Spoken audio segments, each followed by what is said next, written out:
Welcome বন্ধুরা, তোমরা সবাই কেমন আছো? আমি তো খুব খুব খুব ভালো আছি। তোমরা ভালো থাকো। যে যেখান থেকে আমার ভিডিও দেখছো তারা নিশ্চয়ই সবাই ভালোই আছে। ঠাকুরের কাছে প্রে করি আমার প্রভু যেন সব সময় ভালো থাকে, সুস্থ থাকে। তো চলো বন্ধুরা, আজকে আবার একটা রেসিপি নিয়ে তোমাদের কাছে হাজির হয়ে গেলাম। তো চলো, একদম ঘরোয়া কম তেল মশলা দিয়ে একটা ভোজ বাড়ির মতো একটা রেসিপি তোমাদের সাথে শেয়ার করব। তো চলো, বেশি বক বক করবো না, চলো ব্যাক ক্যামেরায় আগে রেসিপিটা শেয়ার করে ফেলি। তো বন্ধুরা দেখো, প্রথমে দেখো কড়াইয়ের মধ্যে 1 চা চামচ তেল দিয়ে দিয়েছি, সর্ষের তেল। রান্নাটা সম্পূর্ণ সর্ষের তেলেই করব। তো চলো, আজকে একটা রেসিপি তোমাদেরকে শেয়ার করতে চলেছি।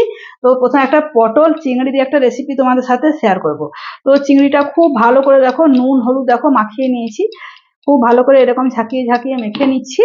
আর এখানে তোমরা দেখো পটলগুলো না একটু করে খোসা রেখে দিয়েছি। তোমরা এইভাবে পটলটা কাটবে, এইভাবে কিন্তু চিংড়ি মাছ দিয়ে পটলের রেসিপি তোমরা করবে, খেতে কিন্তু দুর্দান্ত হয়। খুব ভালো করে দেখো সমস্ত পটলের গায়ে একটু করে খোসাটা আমি রেখেছি। হুম। আর এখানে তোমরা মশলাটাও দেখে নাও, কত অল্প মশলা নিয়েছি। 1/2 চা চামচেরও কম দেখো জিরে পাউডার নিয়েছি, ধনে পাউডার নিয়েছি 1/2 চা চামচ। এটা কিন্তু ঝাল লঙ্কার গুঁড়ো। এখানে স্বাদ মতো নিয়ে নিয়েছি নুন, আর এখানে নিয়েছি চিনি, আর এখানে একটু দেবো হলুদ। তারপর এখানে একটু দিয়ে দিচ্ছি সামান্য হলুদ দিয়ে দিলাম। ধরো এরপর কি করব, মশলাটা তোমাদেরকে প্রথমে দেখিয়ে নি। মশলাটা পুরো ভিজিয়ে দিলাম। মশলাটা তাকে ভিজুক, তাকে চলো অন্য কাজগুলো আমি করে নেব। তো চলো, আর এদিকে কিন্তু তেল আমার অলরেডি চলে এসছে। তো তেলের মধ্যে চলো চিংড়ি মাছটা দিয়ে দিই। চিংড়ি মাছটা কিন্তু বন্ধুরা বেশি কিন্তু একদমই আমি ভাজবো না। চিংড়ি মাছটা জাস্ট সামান্য একটু নাড়িয়ে নেবো। চিংড়ি মাছ একদম কিন্তু আমি বেশি ভাজবো না। তো চলো একটুখানি ভালো করে ভেজে নিই। চিংড়ি মাছটা আমার ভাজা হয়ে গেছে। তো চলো কড়াই থেকে চিংড়ি মাছটা এবার তুলে নেব। তো বন্ধুরা দেখো, মাছটা ভেজে আমি তুলে নিয়েছি। আবার একটু সর্ষের তেল দিয়ে দিলাম। তোমরা কেউ চাইলে শুধু পটল দিয়েও রান্না করতে পারো, আবার কেউ আলুটাও দিতে পারো। তো আমি একটুখানি আলু দিচ্ছি।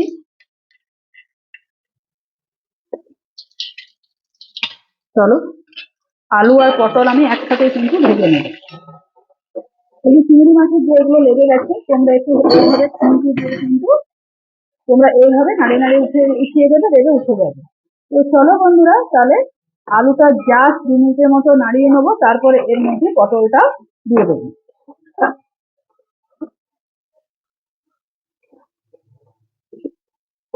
আলুটা একটুখানি ভেজে নিই।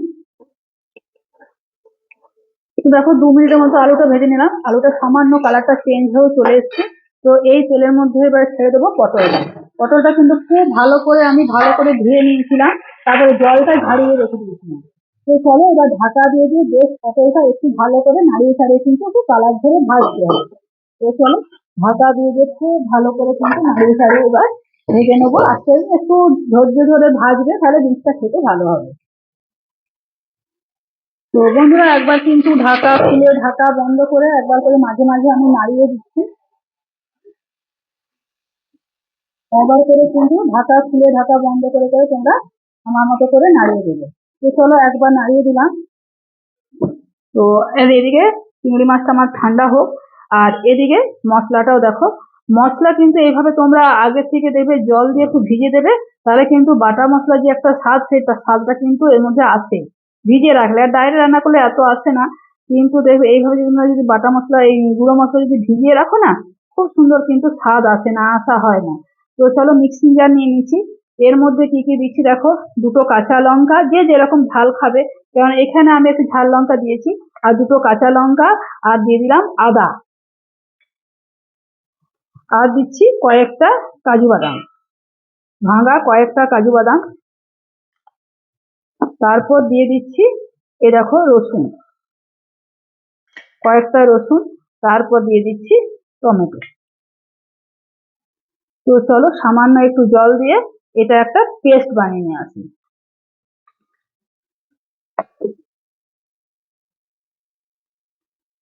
চলো আবারও ঢাকাটা খুলে দেখাই। দেখো আমার আলুর কিন্তু কালার পুরো চেঞ্জ হয়েছে, আর পটলটাও কিন্তু জাস্ট একটু কালার ধরে এসেছে। দেখো এই যে কালার গুলো ধরে এসছে। তো আমার কিন্তু অনেক তেল আছে, আমি কিন্তু আর তেল দেবো না, এই তেলের মধ্যে এবার রান্নাটা করব। আমি অলরেডি একবারে তেল দিয়ে দিয়েছি এই তেলে। এখনো কিন্তু আমার ভাজা হয়নি। তো দেখো মশলাটা কিন্তু পেস্ট করে নিয়েছি।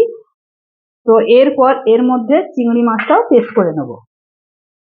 এটা নতুন ধরনের রান্না, তোমরা অবশ্যই কিন্তু বন্ধুরা বানিয়ে করে খেয়ে দেখতে পারো। তো চলো, পটল আলু আমার একদমই ভাজা হয়ে গেছে। তো একটু মাছ বরাবর ফাঁকা করে নেবো, তেলটা যাতে ধরে যায়, কেন আর কিন্তু এক্সট্রা আমি তেল দেবো না বন্ধুরা। তো চলো এইভাবে ফাঁকা করে করে পটল আর আলুগুলো তুলে নেবো। মাছ বরাবর একটু ফাঁকা করে করে পটল আলুগুলো সব তুলে নিই। তো বন্ধুরা দেখো পটলগুলো আমি সব তুলে নিয়েছি একটা থালার মধ্যে। আর ওই তেলের মধ্যে আমি দিয়ে দিচ্ছি দারচিনি, লবঙ্গ, এলাচ, একটা তেজপাতা ছিঁড়ে নিয়েছি, আর দুটো গোটা সমেত শুকনো লঙ্কা দিয়ে দিয়েছি। তো ফোড়ন থেকে যখন আমার একটা সুন্দর একটা মিষ্টি গন্ধ আমার বেরিয়ে আসবে, তখন এর মধ্যে আমি দিয়ে দেবো কুচনো একটুখানি একটা ছোট্ট মিডিয়াম সাইজের পেঁয়াজ। পেঁয়াজটা আমি ছোট্ট মিডিয়াম সাইজের পেঁয়াজ দিয়ে দিলাম।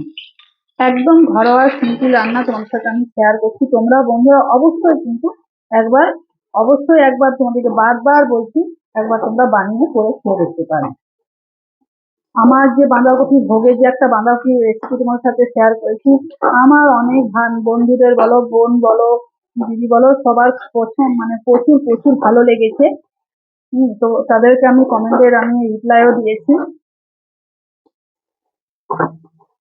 দেখো পেঁয়াজটা খুব ভালো করে ভেজে নিচ্ছি, আর এদিকে আমার পেস্টটা হয়ে গেছে।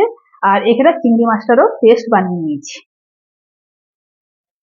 তো দেখো পেঁয়াজটা আমার ভাজা হোক, পেঁয়াজটা আর একটু ভেজে নি কালার ধরে। তো চলো আদা, কাঁচা লঙ্কা, টমেটো এই পেস্টটা এর মধ্যে দিয়ে দিচ্ছি। একটু ভালো করে নাড়িয়ে চাড়িয়ে কষে নেবো, যাতে কাঁচা গন্ধগুলো, আদা, কাঁচা লঙ্কা, রসুন, টমেটো যে কাঁচা গন্ধটা আছে সেটা বেরিয়ে যাওয়া অব্দি খুব ভালো করে একটু নাড়িয়ে চাড়িয়ে খুব ভালো করে একটু সময় ধরে কষে নেবো। তো বন্ধুরা ঢাকা দিয়ে দিয়ে কিন্তু মিনিট দুয়েকের মতো খুব ভালো করে কাঁচা গন্ধটা বেরিয়ে যাওয়া অব্দি খুব ভালো করে কিন্তু কষে নিয়েছি। এরপর এর মধ্যে দিয়ে দেবো ভিজিয়ে রাখা মশলাটা। কিন্তু দেখো মশলাটা তখন একদম টেলটেলে জল দিয়েছিলাম, মশলাটা কি সুন্দর ভিজে আমার কতটা গাঢ় হয়ে এসছে। চলো এই মশলাটা এবার এর মধ্যে দিয়ে দিচ্ছি। মশলাটা দিয়ে কিন্তু খুব ভালো করে কিন্তু সুন্দরভাবে আমি এরপর কষে নেবো। তো চলো মশলা দিয়ে একটু খানিকক্ষণ 2 মিনিটের মতো কষে নিই। তো বন্ধুরা মিনিট দুয়েকের মতো খুব ভালো করে কিন্তু নাড়িয়ে চাড়িয়ে মশলাটা দিয়ে কষে নিলাম। এরপর এর মধ্যে দিয়ে দেবো ভেজে রাখা পটলটা। ভেজে রাখা পটল আলু এটা দিয়ে দিলাম। ভেজে রাখা পটল আলুটা দিয়ে খুব ভালো করে কিন্তু একটু নাড়িয়ে চাড়িয়ে নেবো, যাতে সমস্ত ফ্লেভার পটল আলুর মধ্যে ঢুকে যায়।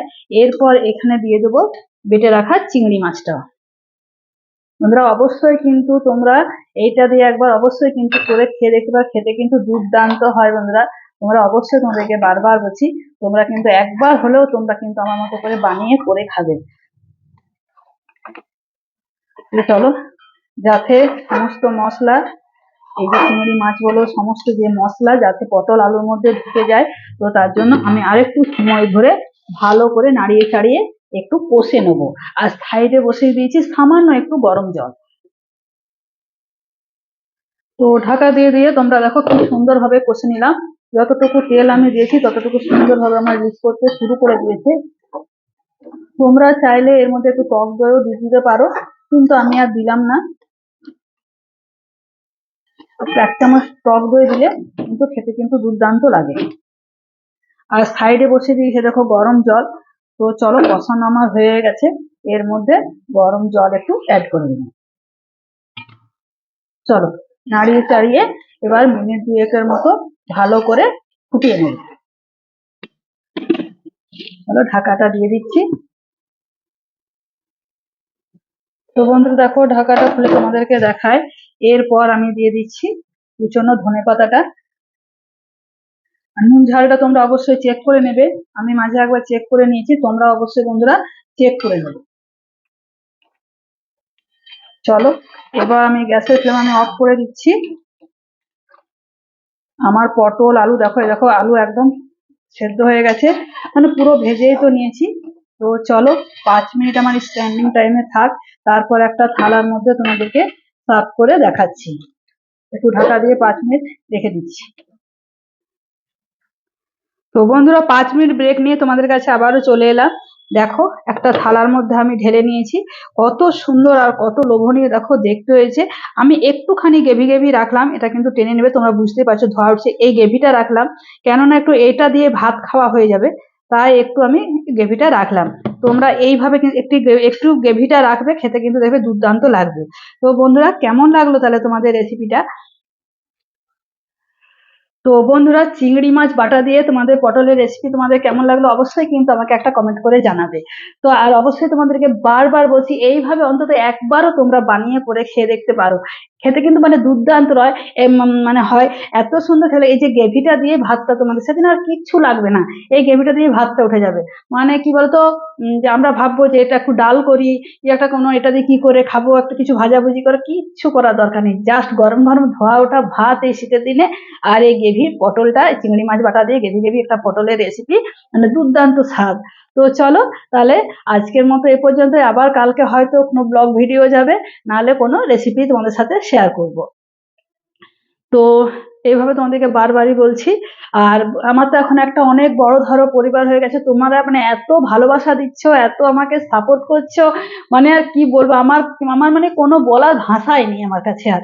মানে তোমরা এত সাপোর্ট করে আমাকে তোমরা এগিয়ে নিয়ে যাচ্ছে এই অল্প সময়ের মধ্যে, মানে তোমরা আমাকে এত ভালোবাসা দিচ্ছ, আর তোমাদের ভালোবাসা তোমাদের আশীর্বাদ ছাড়া তো আমি উপর দিকে মানে যেতেই পারতামই না, আর পারবো না। তো আরো যারা আমার, তোমাদেরকে বারবার বলছি, আরো যারা আমার রিসের মানে নতুন বন্ধু হয়ে উঠছো, তারা চ্যানেলটাকে সাবস্ক্রাইব করে বন্ধু পরিজনের কাছে শেয়ার করে আমার পাশে থেকো। তো আজকের মতো বন্ধুরা টাটা।